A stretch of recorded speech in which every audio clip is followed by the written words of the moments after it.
오늘 함께 나눌 말씀은요, 우리 누가복음 12장 15절 한 구절 보도록 하겠습니다. 누가복음 12장 15절입니다.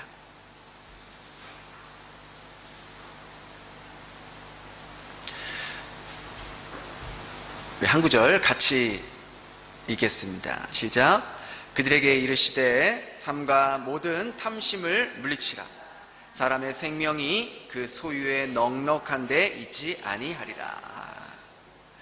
제가 이거를 공동 번역으로 한번 찾아봤는데, 우리 공동 번역으로 하면 조금 더 와닿는 것 같아요. 다시 한번 같이 공동 번역으로 읽어볼게요. 사람들에게 어떤 탐욕에도 빠져들지 않도록 조심하여라. 사람이 제 아무리 부요하다 하더라도 그의 재산이 생명을 보장해 주지는 못한다. 아멘.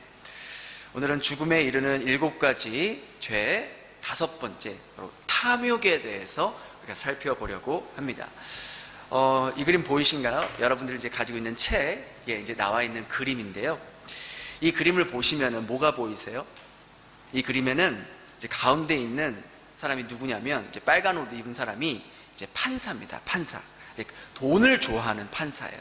돈을 좋아하는 판사가 이 소송을 제기하는, 이제 파란 옷을 입은 사람이 소송을 제기한 사람인데, 그 사람의 말을 막 듣는 이런 모습을 보입니다.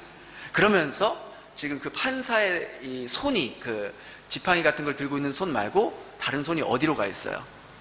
이제 뒤쪽으로 이렇게 가 있죠. 그래서 자신의 손을 뒤로 내밀면서 이제 상대편이 주는 뇌물을 챙기는 모습을 이제 그린 겁니다.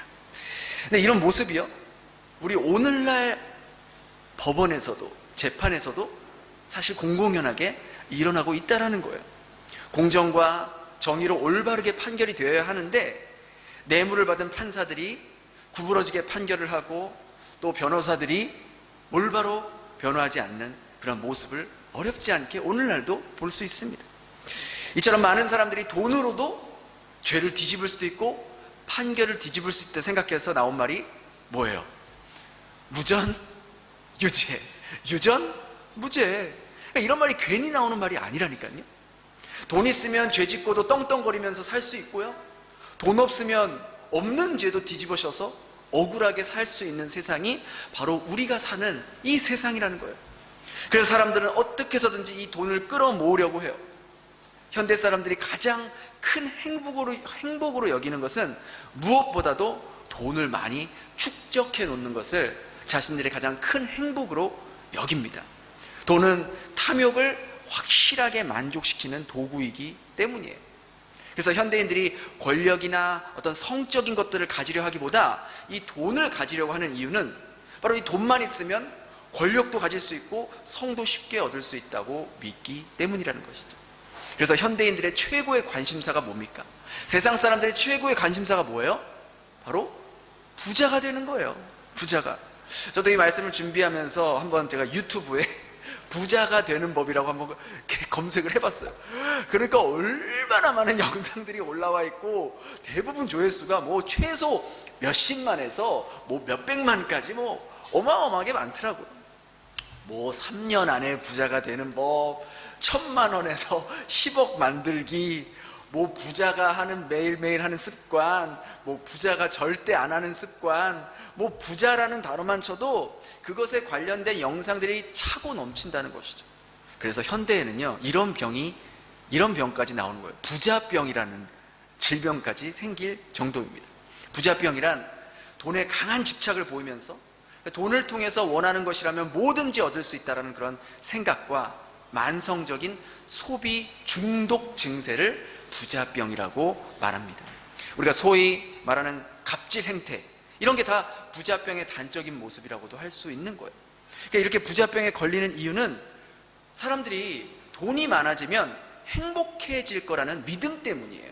돈이 많으면 행복해질 거다. 그러나 성경은 뭐라고 하고 있습니까? 우리 디모데전서 6장 9절 10절을 공동 번역으로 한번 읽어볼까요? 시작. 부자가 되려고 애쓰는 사람은 유혹에 빠지고 올가미에 걸리고도 어리석고도 해로운 온갖 욕심에 사로잡혀 파멸의 구렁텅이에 떨어지게 됩니다. 돈을 사랑하는 것이 모든 악의 뿌리입니다. 돈을 따라다니다가 길을 잃고 신앙을 떠나서 결국 격심한 고통을 겪은 사람들도 있습니다. 여러분, 사탄이 예수님을 광야에서 시험하실 때를 한번 생각해 보세요. 어떻게 시험하셨나요? 뭐 돌을 빵으로도 만들라고 했지만 네가 나에게 절을 하면 뭐라 그랬어요? 내가 세상의 모든 것을 너에게 주겠다. 자, 그럼 생각해 보세요. 이렇게 사탄이 예수님을 이러한 것으로 유혹한 이유는 하나님의 아들이신 예수님조차 이 재물에 대한 욕망이 있을 거라고 사탄은 생각했다는 거예요. 사탄이 보통 존재입니까? 영적으로 얼마나 예리한 존재예요. 그런 사탄도 예수님을 돈으로, 욕망으로 유혹하면 넘어올 거라고 생각했기 때문에, 그렇겠다면 연약하기 짝이 없는 저와 여러분들은 두말할 나위도 없죠. 인간의 욕망은 만족할 줄 모르기 때문에 항상 조금만 더라고 말하는 거예요. 여러분, 많은 사람들에게 물어보세요. 자신이 지금 부자라고 생각하고 있냐고. 제가 여러분들에게 집사님 부자라고 생각하세요? 지금 가지고 있는 재물이 충분하다고 생각하세요? 라고 물으면 아마 100이면 100 다 아니라고 할 거예요. 여러분 스스로에게 물어보세요. 지금 내가 가지고 100이면 99, 집사님 빼고 대부분, 정말 대부분이 아니에요. 저는 아직 충분하지 않아요. 아직은 부족하죠. 지금은 아니에요. 라고 말할 거예요. 그러니까 인간의 탐욕으로 인해서 우리 사회의 모습이 얼마나 바뀐 줄 아세요? 여러분, 요즘 우리가 그냥 너무나도 쉽게 볼 수 있지만 이 24시간 영업하는 가게들, 아마 제가 초등학교 저학년 때쯤인가가 그때 저희 동네에 그 편의점, 패밀리마트가 처음 생겼어요. 그러니까 그때 24시간이라는 영업이 굉장히 생소했죠. 어떻게 밤 늦게도 아니고 어떻게 새벽까지, 그것도 문을 안 닫고 계속 돌릴 수 있을까? 신기했죠. 24시간 쉬지 않고 돌아가는 공장들, 24시간 쉬지 않고 영업하는 가게들, 이런 게 왜 생겼어요? 밤에도 일하고 새벽에도 일하고 쉬지 않고 돈을 벌기 위해서 생긴 거예요. 밤잠을 자지 않고 돈을 벌겠다는 인간의 끝없는 욕망이 만들어낸 거죠. 그런가 하면 당일 배송, 총알 배송, 심지어는 로켓 배송까지 왔어. 로켓. 이게 뭡니까? 사실 모두 다 인간의 그런 탐욕으로 인해서 생겨난 사회의 일종의 모습들이라고 말할 수 있는 거예요. 탐욕이요, 참 재밌습니다. 이 탐욕이라는 죄 안에는 두 가지 얼굴을 함께 가지고 있어요. 먼저는 다른 사람과 나누려 하지 않는 인색함이라는 게 있고요, 또 한 가지는 자기 자신만을 위해서는 흥청망청 소비하는 탕진이라는 모습을 가지고 있습니다. 인색함과, 그러니까 자기에게는 굉장히 관대해요. 그러나 남에게는 굉장히 인색하죠. 이 두 가지의 모습을 탐욕이 가지고 있습니다. 그래서 다른 사람을 위해서는 그렇게 베푸는 것에 인색하지만 자기 자신을 위해서는 도박에서는 몇 억씩을 쓰고 유흥비로 몇 천만 원씩 탕진하고 고가의 제품들을 그렇게 구입하고 막 진열해도 그게 전혀 아깝게 느껴지지 않는 거예요. 심지어 이 물질에 대한 탐욕에 자신의 영혼을 넘긴 사람들은, 자신의 양심마저 팔아 넘긴 사람들은 회사나 국가의 기밀 정보, 우리 뉴스에서 흔히 보잖아요. 삼성의 그런 기술들, 다른 나라의 기술들을 빼돌려서 어디에 팔았다. 이런 게 뭡니까? 다 바로 돈에 대한 욕심 때문에, 그 탐욕 때문에 그렇게 하는 거 아닙니까? 회사의 돈을 몇십억씩 횡령해서도 자신은 도망 다니면서 해외에서 호화 도피 생활 하는 그런 모습들. 돈 때문에 판결을 굽게 하고, 돈 때문에 법정에서도 본 것을 안 봤다고 얘기하고, 한 짓도 안 했다고 얘기하고, 거짓 증언들이 난무하는 것이죠. 이처럼 탐욕은 바로 수많은 치명적인 악을 생산해내는 아주 심각한 대죄라고 말할 수 있는 것이죠. 그래서 돈을 사랑하는 마음이 모든 악의 뿌리라고 말한 게 결코 과장된 말이 아니라는 거예요. 바울은요, 이 탐욕을 뭐라고 했냐면 바로 우상숭배라고 했습니다. 우상숭배. 여러분, 우상숭배가 뭡니까? 하나님이 아닌 다른 것을 하나님으로 여기는 것을 우상숭배라고 하지 않습니까? 바로 이 우상숭배 때문에 하나님의 백성 이스라엘 사람들이 다 그렇게 하나님께 버림을 받았잖아요. 근데 왜 이 탐욕을 우상숭배와 같은 그런 같은 심각한 죄로 보는 걸까요? 바로 돈을 탐하는 사람에게 이 돈이 곧 하나님과 같은 힘을 가지고 있다고 믿고 있었기 때문이에요. 돈으로 뭐든지 할 수 있고, 돈이 내 인생을 보장해주고, 돈이 나에게 행복을 가져다주고, 어려운 일을 만나도 돈으로 해결할 수 있다고 믿었기 때문인 것이죠. 즉 하나님이 할 수 있는 일이 돈도 할 수 있다고 믿었기 때문이에요. 이처럼 탐욕은요, 하나님을 돈으로 대체하고 돈을 의지하고 돈을 섬기는 우상숭배라고 말할 수 있다는 것이죠. 여러분 생각해 보세요. 참 우리가 어리석은 게, 돈이 많아지면, 내 수중에 돈이 막 들어오게 되면요, 하나님을 무시합니다. 하나님과 멀어집니다. 하나님의 도우심이 필요 없게 느껴집니다. 돈이 곧 힘이라고 생각하기에 돈이 많아지면 자신이 힘이 세다고 교만해지기 쉽다라는 것이죠. 그래서 하나님도요, 이스라엘 백성들에게 너희가 가나안 땅에 들어가게 될 때 이렇게 살라고 경고하셨어요. 우리 신명기 8장 19절 같이 읽어볼까요? 시작. 내가 만일 내 하나님 여호와를 잊어버리고 다른 신들을 따라 그들을 섬기며 그들에게 절하면 내가 너희에게 증거하노니 너희는 반드시 멸망할 것이다. 이 탐욕에 빠지면 점점점 하나님이 멀어지게 보이고, 나중에 하나님 없이도 살 수 있을 거라고 생각하며 살게 되는 거죠. 사실 하나님 믿지 않는 사람들은 다 이렇게 삽니다. 그렇지 않습니까? 그들은 돈이 하나님이에요. 돈이 절대적인 힘이에요. 돈이 없으면은 그들에게는 인생의 낙이 없게 느껴지는 것이죠. 그도 그럴 것이, 하나님이 도와주신다고 하지만 그 하나님은 우리 눈에 보이지도 않잖아요. 어떻게 도와줄지 우리도 모르잖아요. 정말 우리를 도와주고 있는지 아무 변화도 없는 것처럼 느껴질 때 많잖아요.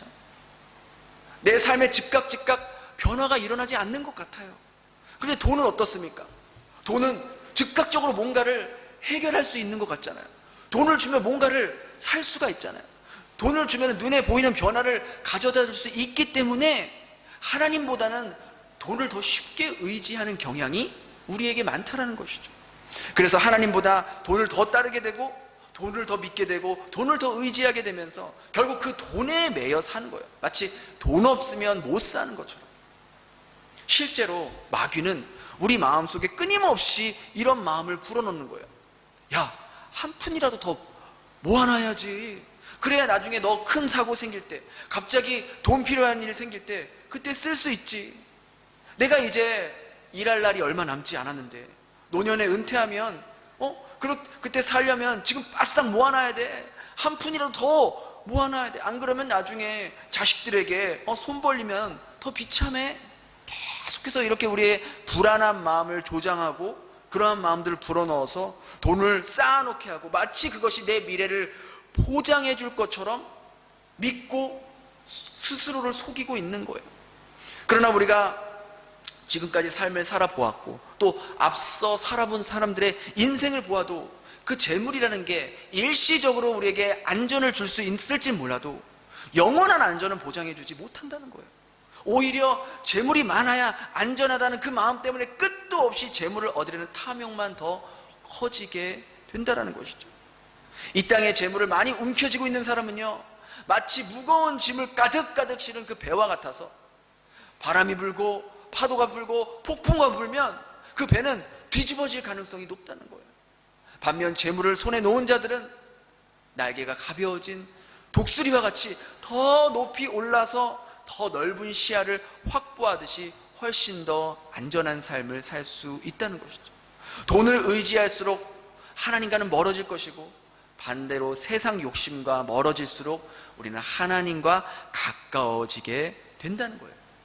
그래서 우리가 이 탐욕이라는 죄를 다스리기 위해서는 바로 참된 평안을 주시는, 우리의 영원한 방패 되시고 진짜 평안을 주시는 우리가 하나님을 의지할 수 있어야 하는 것이죠.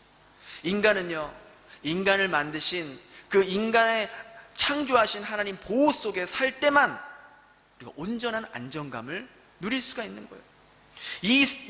이것은 세상의 것으로 채울 수가 없어요.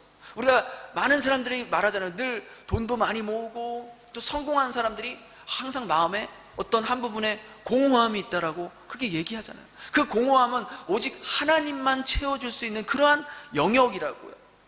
오직 우리 영혼에 하나님께서 채워주실 수 있는 그것을 채워주실 때 비로소 탐욕을 우리가 다스릴 수 있게 되는 거예요. 두 번째로 우리가 탐욕을 다스리기 위해서는 우리가 단순하고 자족하며 사는 삶을 살아야 돼요. 여러분, 자족이라는 말이 뜻이 뭡니까? 내 삶에 주어진 것에 감사하며 만족하며 사는 거예요. 그러나 오늘날 사람들의 모습이 어떻습니까? 자기가 가지고 있는 것에 감사하며 만족하며 사는 사람이 몇이나 될까요? 충분히 지금도 충분히 다른 사람이 보았을 때 여유가 있고 또 많이 누리고 있다고 생각하지만 자기가 생각할 땐 여전히 나는 부족하다고, 나는 내가 원하는 만큼 아직 누리고 있지 못하다고 생각하는 사람들이 너무나도 많다는 거예요. 초대교회 지도자들은요, 진정한 부자에 대해 정의에 대해서 이렇게 말했어요. 진짜 부자란 재물을 많이 가진 사람이 아니라 자신이 가지고 있는 것에 만족하는 사람이 진짜 부자다. 반면에 진짜 가난한 사람은 돈이 없어서 가난한 사람이 아니라 자기가 가지고 있는 것에 만족할 줄 모르는 사람이 진짜 가난한 사람이다 라고 말했습니다. 우리가 현재 소유하고 있고 누리고 있는 이 모든 것들은 바로 하나님께서 공급해 주셨기에 우리가 누리고 있는 거예요. 그래서 우리들이 가져야 할 중요한 마음은 내게 있는 것을 하나님이 나에게 주신 복으로 여기고 감사하며 만족하며 살아가는 것이죠. 그럼 이렇게 자족하는 삶을 살려면 우리가 어떻게 살아야 하냐? 그것은 바로 내 삶의 규모를 좀 줄일 필요가 있어요. 여러분들의 삶에 좀 규모를 줄일 필요가 있어요. 좀 단순하게 살 필요가 있어요.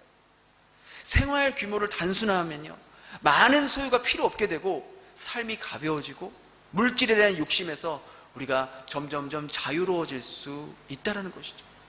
여러분 한번 생각해 보세요. 여러분의 집에 있는 물건들, 혹은 내가 지금 이제 앞으로 살려고 계획했던 물건들이 혹시 있으시다면 여러분 이렇게 한번 분류해 보세요. 첫 번째는 없어서는 안 될 꼭 있어야 할 필수품. 두 번째는 있으면 유용한 것. 세 번째는 없어도 되는 것. 네 번째는 사치품. 이 네 가지 중에 우리가 살면서 첫 번째 것만 있어도 우리는 얼마든지 살 수 있어요. 그죠? 여러분 오늘 집에 가셔서 첫 번째 것을 빼고 나머지 것들을 정리하며 여러분의 삶의 모습을 좀 심플하게, 간소하게 그렇게 바꿔보시면 어떨까요? 사실 우리는 많은 경우 두 번째, 세 번째, 네 번째 물건들을 한가득씩 방 안에다가 구석구석 쌓아놓으면서 이사 갈 때마다 그것을 끌고 몇십 년을 가지고 다니는 경우도 있어요. 그 박스 안 뜯으면서 언젠가는 쓸 거야, 언젠가는 쓸 거야, 언젠가는 쓸 거야. 여기서 안 쓰면 한국 가서 쓸 거야. 한국에서 갖고 왔는데 여기서 한 번도 안 쓰고 다시 한국으로 가져가는. 그렇지 않아요? 정말로 오랫동안 방 자리만 차지하고 있는 물건들. 이렇게 말하고 있는 저 역시도 너무나 많은 물건들이 이 두 번째부터 네 번째 용품을 차지하고 있는지 몰라요. 우리 보통 여러분 베트남 처음 오셨을 때 뭐 컨테이너로 짐을 갖고 오신 분도 혹 계실지 모르겠지만 보통 캐리어 두세 개, 저는 캐리어 하나 갖고 왔거든요. 근데 지금은 화물차 두세 대도 모을 자리가 그렇게 짐이 많아졌잖아요. 가능하면, 여러분 정말 가능하면 꼭 필요한 필수품들로 살아가는 훈련이 필요하다는 것이죠. 우리의 인생이 얼마나 나그네 인생입니까? 정말로 캐리어 한두 개 정도만으로도 얼마든지 어디든지 갈 수 있는 그러한 모습이면은 얼마나 심플하겠어요. 여러분이 어떤 물건을 구입하기 전에 이런 원칙을 세워놔 보세요. 정말 이걸 사는 게 하나님이 정말로 기뻐하실까? 여러분 하나님께서 여러분들에게 물질을 공급해 주신다고 믿는다고 고백하시잖아요. 그러면 왜 그것을 쓰는 방법에 대해서는 하나님께 여쭤보지 않냐라는 것이죠. 하나님, 제가 정말 이걸 사려고 하는데 이거 사도 되겠습니까? 하나님 정말로 이걸 사는 게 기뻐하시는 일입니까?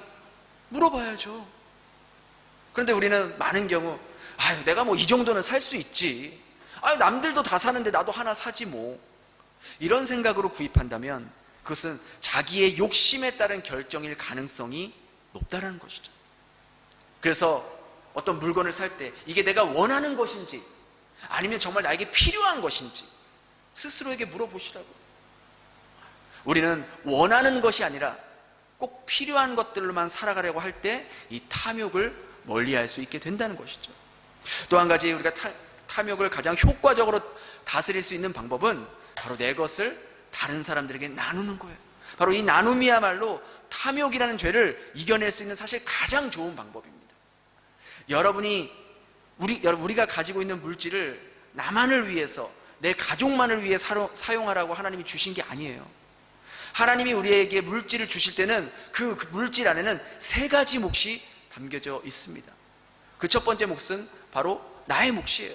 내가 생활하는데, 우리 가정이 사용하는데 필요한 몫이 담겨져 있는 거죠. 근데 많은 사람들이 자신의 물질 안에 이 첫 번째 몫만 생각하면서 사용하는 경향이 많다는 것이죠.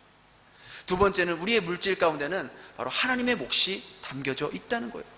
우리는 하나님이 주신 물질 중에서 하나님의 몫을 구별하여서 하나님께 드릴 수 있어야 합니다. 이 모든 물질은, 이 돈은 하나님으로부터 공급받았다는 사실을 내 삶으로 고백하는 신앙 고백이에요. 그래서 여러분, 헌금 시간은요, 단순히 내가 돈을 하나님께 드리는 시간이 아닙니다. 헌금 시간은 내 믿음을 지금 하나님께 고백하는 시간이에요. 이번 주도 제가 물질이 아닌 하나님을 의지합니다. 물질은 하나님으로부터 오는 것을 제가 믿습니다라는 그 내 믿음을 하나님께 올려드리는 시간이 바로 헌금 시간입니다. 그래서 그 헌금 시간이 그 중요한 예배 시간 가운데 있는 거예요. 왜? 내 신앙을 주님 앞에 고백하는 시간이기 때문에. 세 번째 몫은 바로 우리의 이웃의 몫이 우리의 물질 안에 포함이 되어 있다는 거예요. 하나님께서 우리에게 주신 물질에는 우리와 함께 살고 있는 이 땅의 이웃의 몫이 담겨져 있어요. 그래서 하나님은요, 우리에게 사실 풍족하게 주셨어요. 다른 사람들과 넉넉히 나눌 수 있을 만큼 이미 주셨다고요. 그러나 우리가 항상 부족하다고 느끼는 것은 그 물질을 나만을 위해서 사용하기 때문이에요. 여러분 생각해 보세요. 여러분이 하나님이라면 어떤 사람에게 더 많은 물질을 공급하시겠어요? 어떤 사람에게 여러분이 100만 원을 줬는데 그 사람이 그 100만 원으로 자신을 위해서도 쓰지만 주변 사람들에게 흘려보내고 어려운 이웃을 보내고 또 선교지를 위해, 하나님 나라를 위해 사용하는 사람과, 아니면 혼자 그 100만 원을 자기만을 위해 사용하는 사람과, 어떤 사람에게 다음번에 더 많은 물질과 그러한 소유들을 공급하고 싶겠냐라는 것이죠. 당연히 첫 번째 사람 아니겠냐는 거죠. 그렇죠? 하나님은 그런 사람에게 계속해서 많은 물질을 흘려보내길 원하신다는 거예요. 1000만 원도 1억도 그 이상의 물질도 공급하지 않겠어요? 그 돈이 하나님으로부터 왔다는 것을 의식하면서 하나님을 위해서, 이웃들을 위해서, 어려운 사람들을 위해서, 하나님 나라를 위해 사용하는 사람들에게 더 많은 것들을 맡기고 싶은 게 하나님 마음 아니겠냐라는 거예요. 하나님 마음이죠. 그래서 감리교 창시자인 존 웨슬리 목사님은 이렇게 말했어요. 할 수 있는 한 돈을 많이 벌고, 할 수 있는 한 많이 저축해라. 그리고 가능한 모든 것을 나눠줘라. 우리가 다른 사람과 나누는 모습도요, 이 구제라는 모습과 친절이라는 모습으로 나눌 수 있어요. 구제라는 말은 단순히, 그러니까 우리가 잘 알고 있다시피 상황이 어려운 사람들, 어떤 긴급한 도움이 필요한 사람들을 돕는 거잖아요. 그래서 우리가 선교를 가거나 갑자기 위급한 상황을 만난 성도님들을 위해서 돕는 것을 구제라고 합니다. 근데 친절은 조금 달라요. 친절이란 상대가 어려운 상황이나 위급한 상황은 아니지만 그 사람을 위해서 내 것을 나누는 거예요. 우리 교회 성도님들은 정말 이런 친절의 모습이 너무나도 충만해요. 제가 너무나도 감사해요. 예를 들어 어떤 성경 공부가 있으면 그 시간을 위해서 자신의 시간과 돈을 써서 함께 간식을 준비하는 그런 모습도 이런 친절의 모습이에요. 같은 구역원을 위해서 차 한 잔 대접하고 식사 한 끼 대접하는 이런 모습 역시 친절의 나눔의 모습이라는 것이죠. 또 목회자와 목회자 가정을 생각하는 그런 마음으로 섬겨주시는 모습 역시 친절의 나눔의 모습이라는 거예요. 이렇게 우리가 찬양팀이 일찍 와서 찬양을 준비하는데 어떤 집사님들 항상 이렇게 찬양 팀원들을 위해서 목이 칼칼할까봐 음료도 나눠주고 그래요. 그런 작은 모습들이 친절의 나눔의 모습이라는 거예요. 우리 교회는 이런 친절한 마음을 가진 성도들이 얼마나 많은지 몰라요. 이 친절한 마음으로 나누는 것은 온 교회의 전염이 됩니다.